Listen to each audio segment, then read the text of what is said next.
Uno de los versículos que más yo personalmente he escuchado desde pequeñito en campamentos y demás, es esas palabras que dice el apóstol Pablo en el 5:17 de 2 de Corintios, que dice: y cuando venimos a Cristo, nueva criatura somos.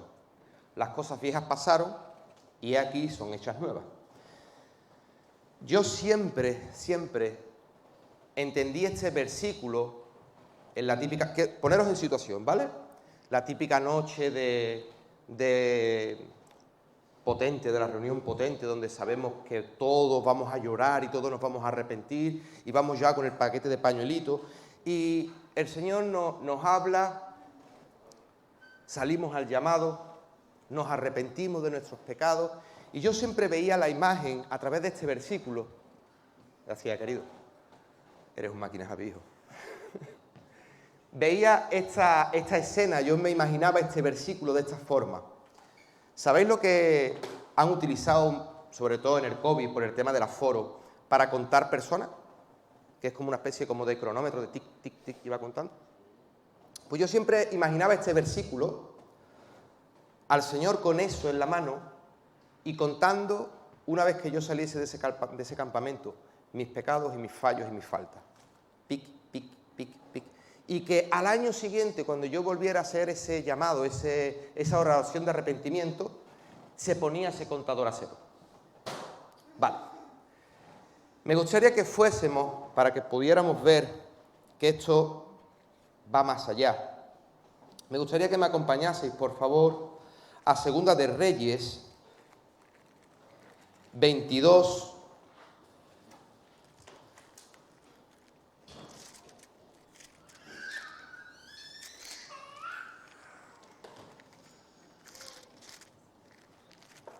Segunda de Reyes 22, 8.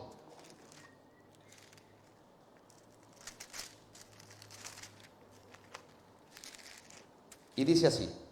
¿Estamos todos? 22:8.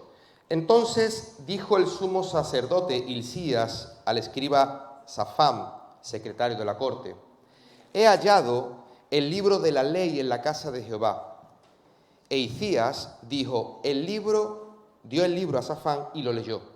Viniendo luego el escriba Safán al rey, dio cuenta al rey y dijo: tus siervos han recogido el dinero que se halló en el templo y lo han entregado en poder de los que están haciendo la obra, que tienen a cargo el arreglo de la casa de Jehová. Asimismo, el escriba Safán declaró al rey diciendo: el sacerdote Hilcías me ha dado un libro. Y lo leyó Safán delante del rey. Y cuando este rey hubo oído las palabras del libro de la ley, rasgó sus vestidos. Vamos a ponernos en contexto. Josías sube al trono a la temprana edad de 8 años. Fue rey a los 8 años. Sube al trono de Judá. Nos ponemos en contexto y sabemos que Israel se dividió en dos reinos. La parte del norte se llamaba Israel, que tendría 10 tribus, y la parte del sur se llamaría Judá y serían 2 tribus. Bien, la parte de Judá continuó por mucho tiempo siendo fiel a Dios. Gracias, hermano. Siendo fiel a Dios, pero pronto se desviaron de los caminos de Dios porque siguieron ideas inventadas por el hombre. Pero Judá se mantiene firme como ese bastión fiel y leal según el antepasado David, su padre, dice en una de las versiones, David.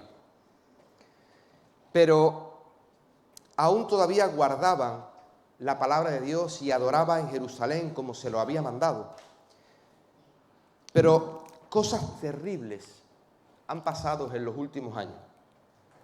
Nadie hubiese reconocido en los últimos años cómo estaba esta nación.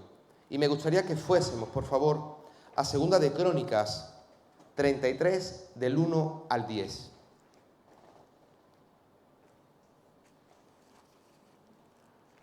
Vamos a ver un poco cómo estaba la nación. ¿Lo tenemos? Segunda de Crónicas 33, del 1 al 10. Nos habla del rey Manasés, el rey de Judá.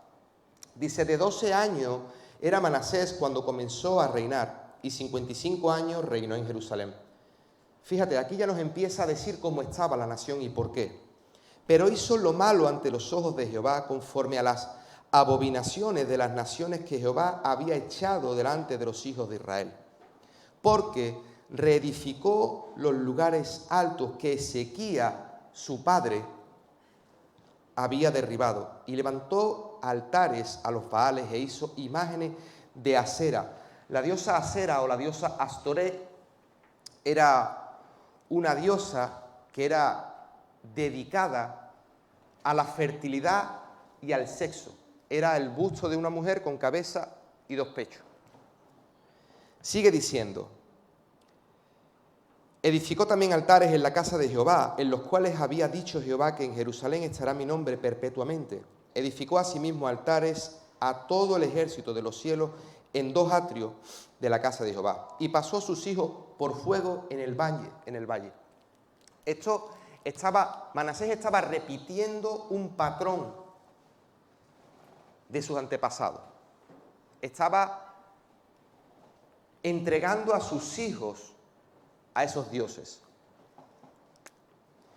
Dice en el 7, además de esto, puso una imagen fundida que hizo en la casa de Dios, de la cual había dicho Dios a David y a Salomón su hijo, en esta casa y en Jerusalén, la cual yo elegí sobre todas las tribus de Israel, pondré mi nombre, le dice, para siempre. Y nunca más quitaré el pie de Israel de la tierra que yo entregué a vuestros padres. Y aquí le dice el Señor, es como que está haciendo un contrato. Le dice lo que va a hacer, te voy a bendecir, te voy a guardar, te voy a ayudar, te voy a respaldar, pero lo único que tú tienes que hacer es que guarden y hagan todas las cosas que yo he mandado según la ley, los estatutos y los preceptos, por medio de mi siervo Moisés. Vamos a ir terminando y diciendo, Manasés hizo extraviarse, no solamente él como todo buen rey arrastró a un pueblo, y dice que hizo desviarse, extraviarse a Judá y a los moradores de Jerusalén, para hacer, mira lo que dice, más mal que las naciones que Jehová destruyó delante de los hijos de Israel. Y termina diciendo este pasaje que quiero leer, y habló Jehová a Manasés y a su pueblo, mas ellos no escucharon. Mira, nadie hubiese reconocido a Judá, nadie hubiese reconocido, porque cosas malísimas trajo Manasés y siguió su hijo Amón, padre de Josías. Manasés fue el abuelo, Amón fue Josías. Manasés había sido un hombre tan malo, tan perverso, tan corrupto, que metió en el mismo templo, introdujo la adoración a otros dioses. Manasés practicó la brujería, la hechicería, la adivinación, cosas malísimas. Y era uno de los pueblos que eran elegidos. Metió la oscuridad en la nación. Y es difícil creer que donde Salomón construyó un templo para adorar y para alabar, un templo hermoso, Manasés lo utilizó para meter la oscuridad a la nación. Al lado se pusieron tiendas donde los jóvenes, los adolescentes, se prostituían, vendían sus propios cuerpos en señal de adoración y de entrega a otros dioses. Una oscuridad tremenda que trajo Manasés. Y es difícil creer, pero yo me pongo a pensar y digo, bueno, Manasés estuvo repitiendo la historia de uno de sus antepasados. Amón, su hijo, fue lo que vio, fue lo que aprendió, de alguna manera fue lo que sufrió y por lo tanto el patrón se repitió. Y a mí personalmente, yo leía esta historia hace muchos años y fue un tiempo donde el Señor estuvo trabajando muy duro en mi vida. El otro día hablaba con un amigo y le decía, mira, yo decidí entregar mi vida a Dios con 18 años y aún con 19 que tengo actualmente, Dios sigue trabajando en mi vida. Sigo estando en obra. Hay cosas que veo que han cambiado por la misericordia y por la gracia de Dios, pero hay áreas donde yo sé que todavía Dios tiene que trabajar conmigo. Y no te estoy hablando necesariamente de pecado. ¿Por qué? Porque por esto empezaba así, hablando. El versículo que hemos leído al principio, todas las cosas pasaron, son todas hechas nuevas. Yo siempre lo relacionaba a pecado, pero va más allá del pecado. Se expande y tiene algo impactante en nuestra vida. Dice que Manasés fue tan corrupto que dice la palabra que Jerusalén estaba llena de sangre inocente. Manasés mandaba a matar y a juzgar a gente inocente. Y como ese mismo patrón lo siguió y lo repitió Amón, sería lógico pensar que Josías seguiría el mismo ejemplo porque es lo que vio, ¿sí o no? Es lo que vio. Yo muchas veces soy la consecuencia, yo me he dado cuenta que yo soy la consecuencia de una crianza, de una enseñanza, de cosas que han pasado en mi vida y me han marcado a fuego. Y en un momento puntual eso ha aflorado, ha salido y he dicho, wow, yo soy el resultado de algo. ¿Sí? ¿Sabemos por dónde voy? Amén. Pero algo pasa en la vida de Josías y por eso la palabra de hoy se llama decisión, porque esto va de decisión. Siempre tenemos dos opciones, varias, pero vamos a centrarnos en dos opciones. Y nosotros siempre tenemos la libertad de cumplir o de no cumplir, de aceptar o de no aceptar, de coger o de no coger. Siempre tenemos esa decisión, esa capacidad y libertad de decisión. Y Josías en este caso decidió plantarse y romper, decir, todo lo que yo he visto en mi vida, todo lo que yo he vivido en mi vida, todo lo que yo he sufrido, he experimentado en mi vida, no es lo que yo quiero.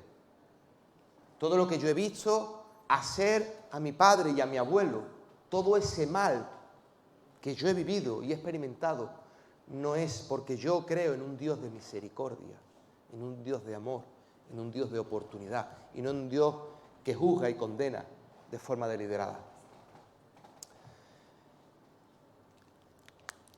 Cuando pasan los años, la Biblia nos habla de que Josías manda a unos trabajadores, a unos obreros, a unos funcionarios, a recaudar el dinero que estaban haciendo, porque eso fue una de las cosas que Josías empezó. Él decidió reformar el templo porque estaba abandonado, estaba hecho triza, y a base de dinero mandó a unos obreros a recaudar el dinero, buscando, y unos obreros dicen que encuentra el libro de la ley. Es curioso. Fíjate en el estado en el que estaba la nación, que encontraron el libro perdido en la casa.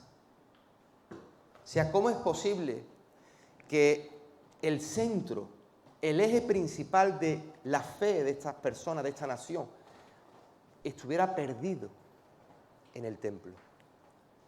Pero la vida cristiana, el camino con Dios, se trata de que aun a pesar de que el hombre no busque a Dios, Dios busca al hombre.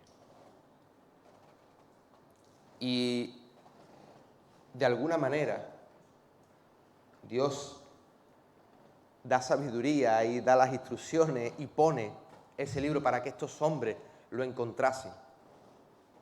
Y de ahí empieza todo lo que es la restauración deuteronómica, porque ese es el libro que encontraron, y a partir de ese momento se entiende y se dice que es cuando Josías empieza esa restauración que estaba puesta en el libro. Cuando Josías lee el libro, me llama mucho la atención que él tiene una actitud, le duele, porque dice que se rasga las vestiduras. En otra versión nos arroja un poquito más y dice que se tira al suelo y llorando le dice: Señor, yo sabía lo que estaba haciendo mi abuelo y lo que había hecho mi padre, lo que había permitido y cómo se había vuelto la nación en contra tuya. Yo tenía una idea, pero viendo el libro este de la ley, yo no sabía que la cosa estaba tan mal. Señor, dice que le pide misericordia. Señor, tú tienes que tener misericordia de nosotros. Tú tienes que perdonarnos, Señor. No mandes, por favor, lo que tú dices en este libro que tienes que mandar. Y yo, personalmente, me he visto así en algún momento de mi vida. Como digo, un tiempo atrás, cuando estudiaba un poquito más a fondo esta historia, de alguna manera yo me veía reflejado. ¿Por qué? Porque, bueno, el libro, la palabra, no solamente nos habla de la teoría está bien y es necesaria, pero nos está hablando de un conocimiento, de tener una relación, de saber quién es Él y quién soy yo. Y cuando Josías tiene ese encuentro con la palabra, él está viendo dónde está. Él está viendo lo que ha pasado.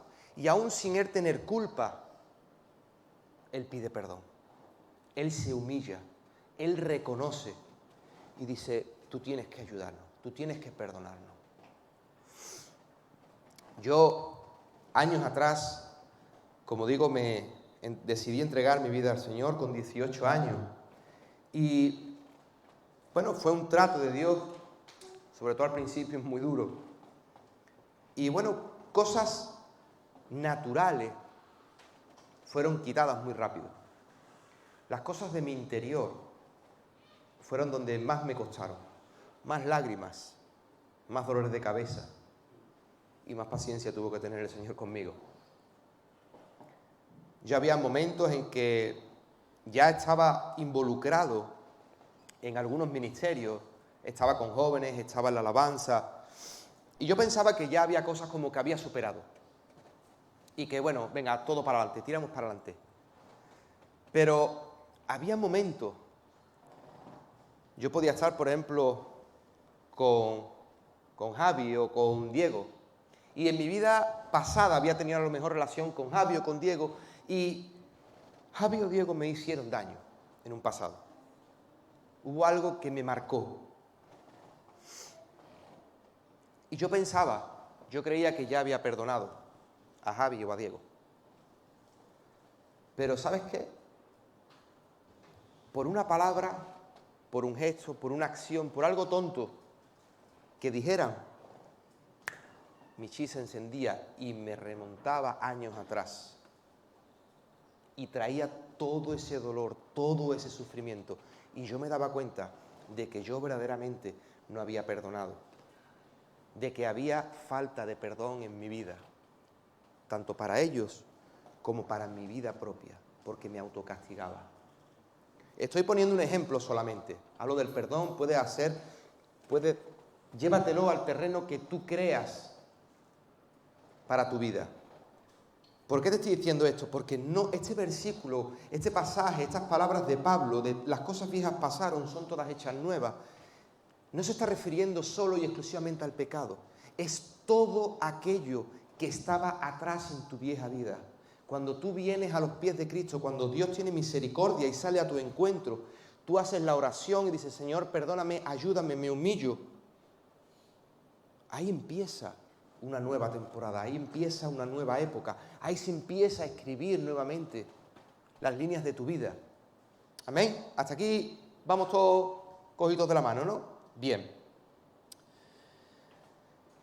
Bendita la hora. Bendita la hora cuando a nuestra vida llega esa palabra que es un espejo, como decimos, y nos confronta para ver verdaderamente dónde estamos nosotros. Nosotros decidimos y a partir de esa decisión es cuando vamos a empezar a superar o a seguir quedándonos estancados. Y aquí es donde voy. En esa decisión damos un paso atrás o hacemos como el salmista Ricky Martin. Un paso para adelante, un paso para atrás, un paso para adelante, un paso para atrás. A través de esa decisión que tenemos que tomar constantemente en nuestra vida.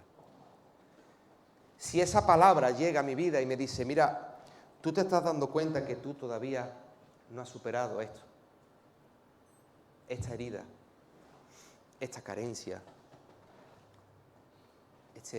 algo, lo que sea. ¿Te estás dando cuenta? Tenemos la opción de decir, Señor, es verdad, sigue trabajando conmigo, ayúdame y perdóname. Porque quizás yo no tengo culpa de que esa experiencia haya pasado en mi vida, yo me he visto involucrado sin tener culpa, pero al final he sufrido, como le estaba pasando a Josías. Josías no estaba la nación así por él. Josías estaba experimentando y estaba sufriendo lo que tiempo atrás su abuelo y su padre habían hecho.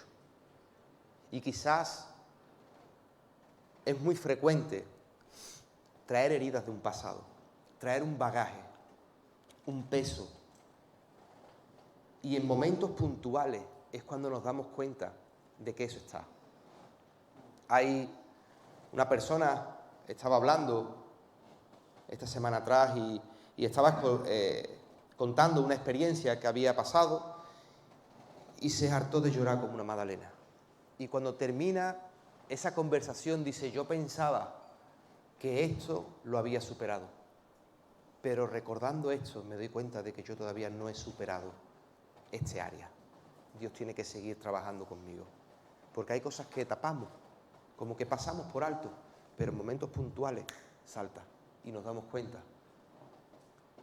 Tenemos la opción de reconocer, humillarnos y aceptar el trato de Dios.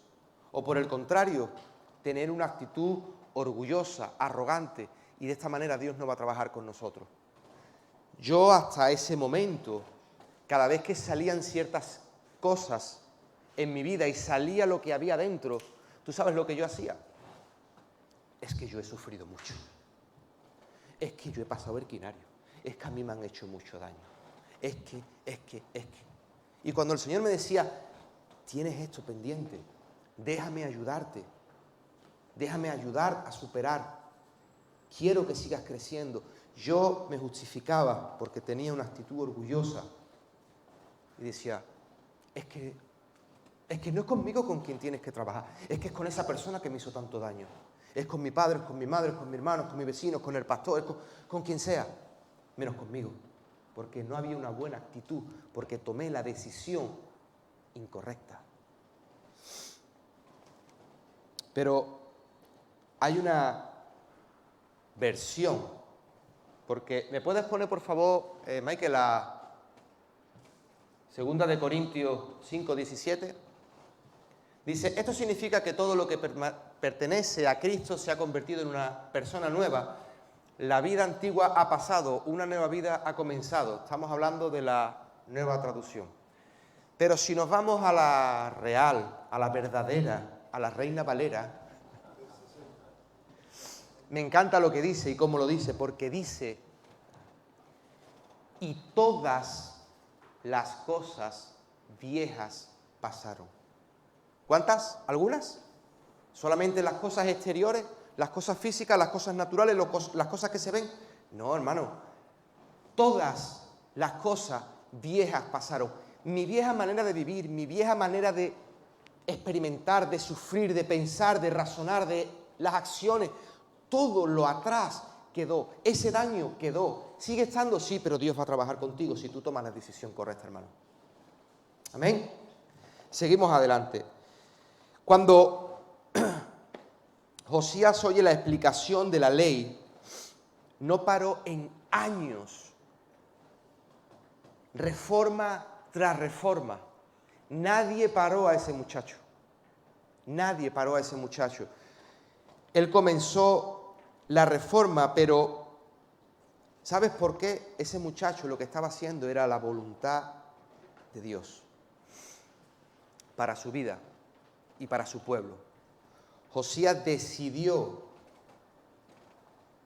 hacer la voluntad de Dios contra todo pronóstico. La pregunta es, con todo lo que nosotros tenemos dentro, con todo ese daño, con todo ese pasado, es cierto y nos dice la palabra que son perdonados. Pero ¿qué hacemos nosotros? ¿Lo creemos de verdad? ¿Y miramos hacia adelante, olvidando lo que queda atrás? ¿O lo tenemos siempre presente? Josías fue tan intencional. Josías fue tan intencional que no solamente reformó las cosas que su abuelo y su padre destruyeron, sino que también derribó lo que su padre y su abuelo construyeron. Esos altares los quitó del medio. Y dice, había una costumbre para profanar esos altares, que era que se metían en las tumbas, sacaban los huesos, los hacían ceniza y echaban la ceniza en los altares. Y de esa manera estaban profanando esos altares y era ya para los israelitas era algo intocable. Eso no se podía tocar porque había estado muerto y no se podía tocar. Y dice que Josías fue tan intencional que no solamente derribó los altares, sino que también los profanó para que nadie más los volviera a tocar. Fue tan intencional que no solamente hizo las cosas en su zona, en el sur, sino que se armó de valor y se fue para el norte. Dice que se metió con el rey del norte. Jeroboam fue el primer rey que gobernaba las 10 tribus de Israel en el norte. Y este había hecho un altar en Betel. Había hecho en Betel y en Dan. Había hecho 2 altares que eran 2 becerros. ¿Sabes por qué? Por miedo. Porque decía, voy a hacer 2 altares para que la gente ya no vaya más a Jerusalén a adorar, porque yo tengo miedo de que Dios no cumpla lo que me prometió. Así que voy a hacer 2 altares para atraer a la gente. Y puso 2 altares, 2 becerros. Vino un profeta y lo confrontó. Y le dijo, lo que tú estás haciendo está mal y Dios va a destrozar esto y va a esparcir. ¿Sabes lo que hizo cuando esa confrontación vino a su vida? ¿Sabe lo que hizo Jeroboam? Jeroboam, orgulloso, señaló al profeta y lo dijo que la apresaran. Inmediatamente la mano del rey se inmovilizó, pidió ayuda y todo el orgullo se le quitó. Le dijo al profeta que por favor le sanara. El profeta lo sanó.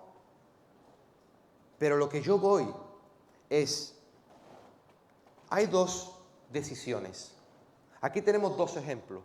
Uno, vemos el ejemplo de Josías, que cuando se encuentra con la palabra de Dios, con esa relación, con esa comunión, se da cuenta dónde está, pide perdón aún sin tener culpa, pide perdón, se humilla y acepta el trato de Dios. Y Dios lo bendice.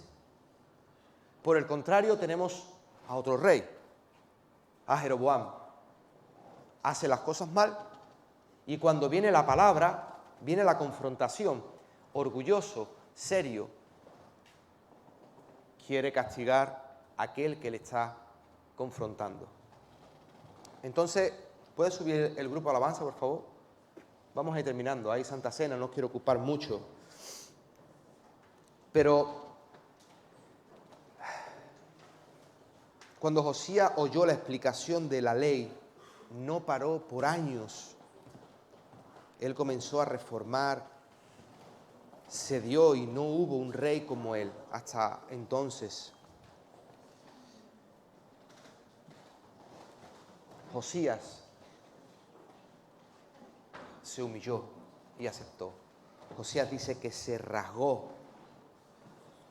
su vestidura y se tiró al suelo, se humilló, pidió perdón y pidió misericordia.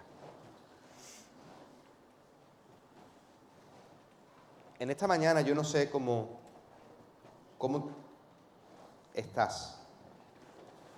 No sé qué es lo que pasa por tu mente, no sé lo que hay en tu corazón, eso tan solo tú y Dios lo sabe.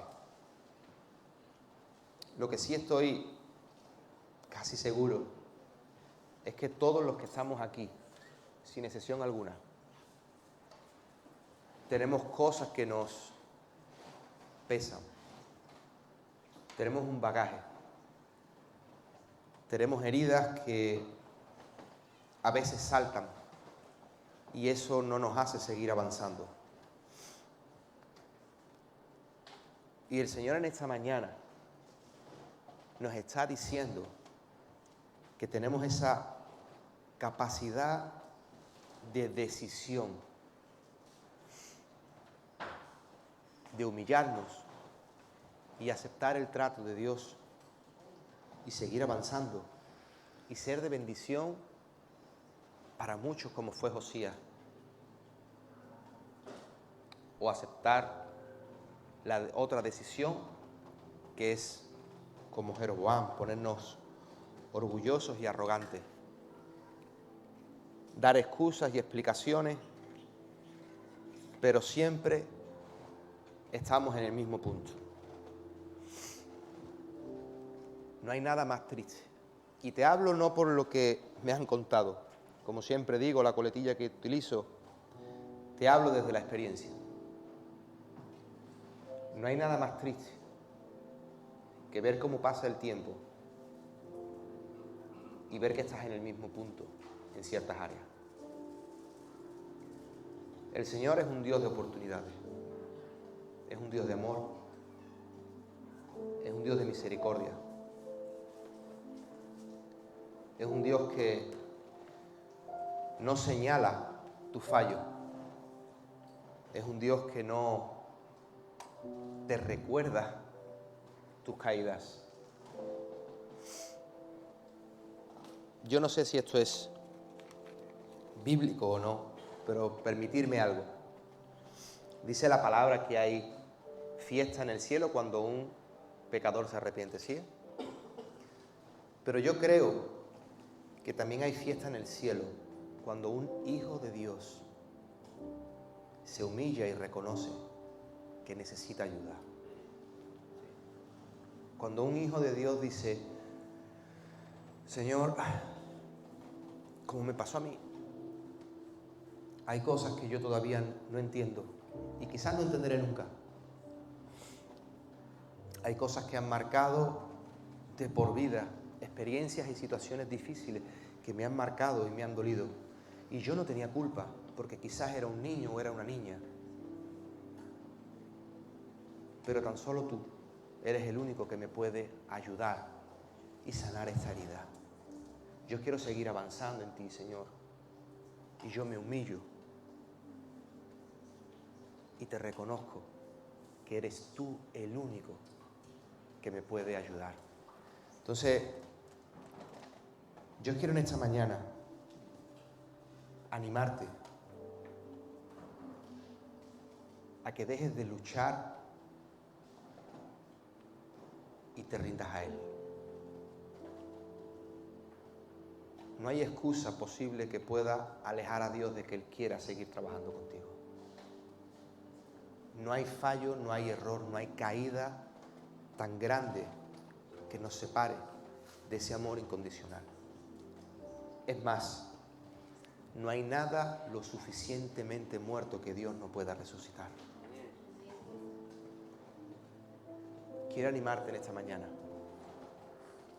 Y mientras el grupo de alabanza canta algo, cerremos nuestros ojos, miremos dentro y hagamos lo que tengamos que hacer.